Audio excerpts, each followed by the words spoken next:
Now, in this video, we will start our discussion on various smart grid measurements. So let's try to understand what are the various measurement technologies we are going to study. So we will start our discussion with the phasor measurement units. We will first see what is synchronized phasor measurements, and then we will see how phasor measurement unit, that is PMU, is utilized to get the synchronized phasor measurements. Then we will talk about the smart meters and the associated smart metering infrastructure. We will also talk about the wireless sensor network, because the wireless sensor network is a building block of Internet of Things. So first we will discuss wireless sensor network, then we will talk about Internet of Things, because Internet of Things is very important topic for power system network, particularly related to the data acquisition from the fields. Then we will also talk about the geographical information system. We will discuss why it is important for the power system network. Now let's start our discussion on synchronized phasor measurements. So as far as the history of the synchronized phasor measurement is concerned, the efforts to develop phasor measurement units started from Virginia Tech in 1982.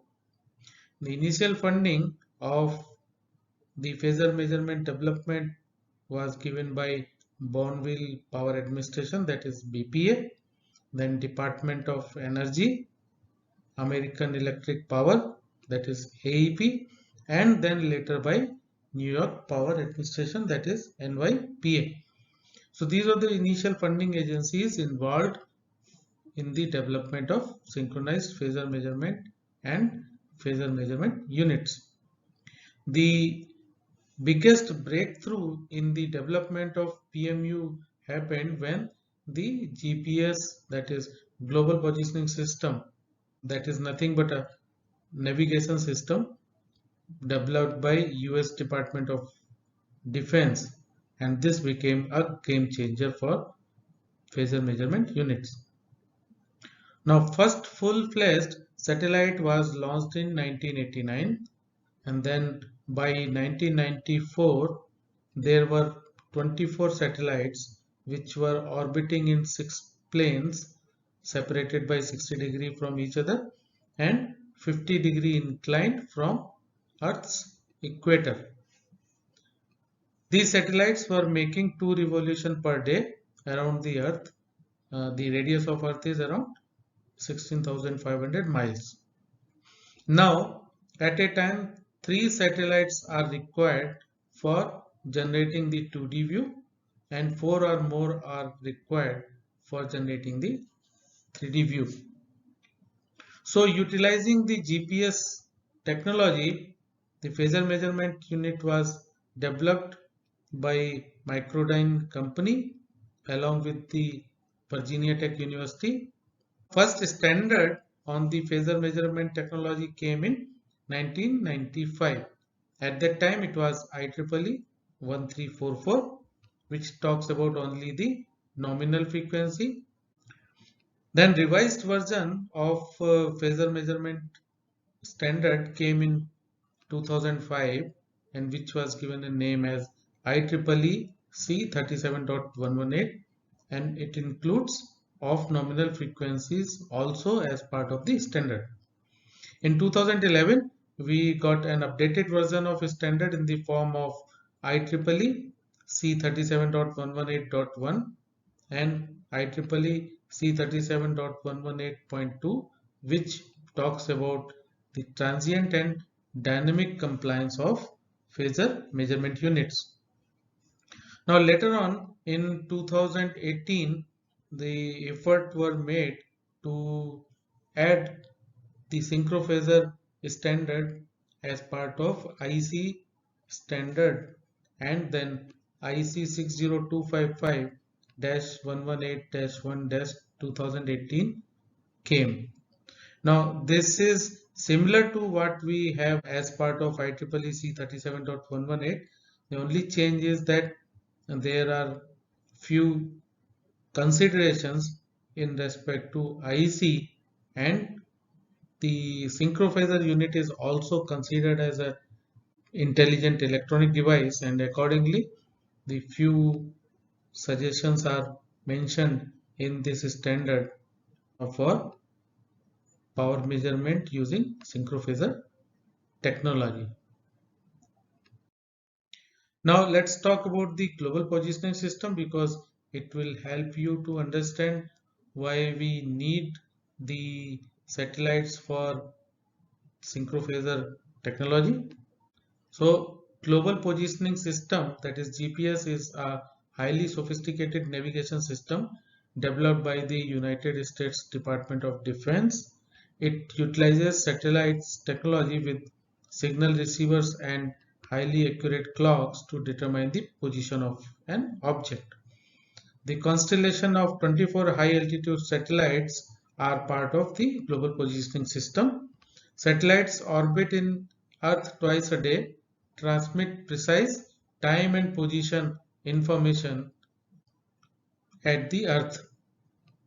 So the time and position information includes latitude, longitude, and altitude information. A complete system of 21 satellites and 3 spares are part of the global positioning system. So this makes 24 satellites.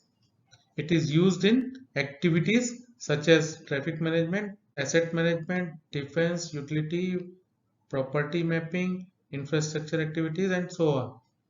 GPS is anyway the most common application we use when we navigate along the roads, and GPS app which we use in mobile phones uses these satellites to navigate. Now in India also we have got the Indian GPS system, which is called as Gagan. So I would suggest you go through the website of ISRO and see what is Gagan. Based on that Gagan, we have developed GPS clock that is based on Indian GPS system called as NAVIC. So the NAVIC can also be utilized for getting the synchronized phasor measurement. So these we will discuss in detail when we'll go through the phasor measurement technology. This is just for you to understand that in India also we are making efforts in the development of Indian GPS system and Indian satellite clocks. Now, how GPS we will use in the power system? For efficient monitoring and control of power transmission distribution networks, we need the accurate measurement of voltage magnitude and angle at all the buses. And the measurement should be time stamped and measurement should be synchronized. If these three things are available, we can have efficient monitoring of the power system network.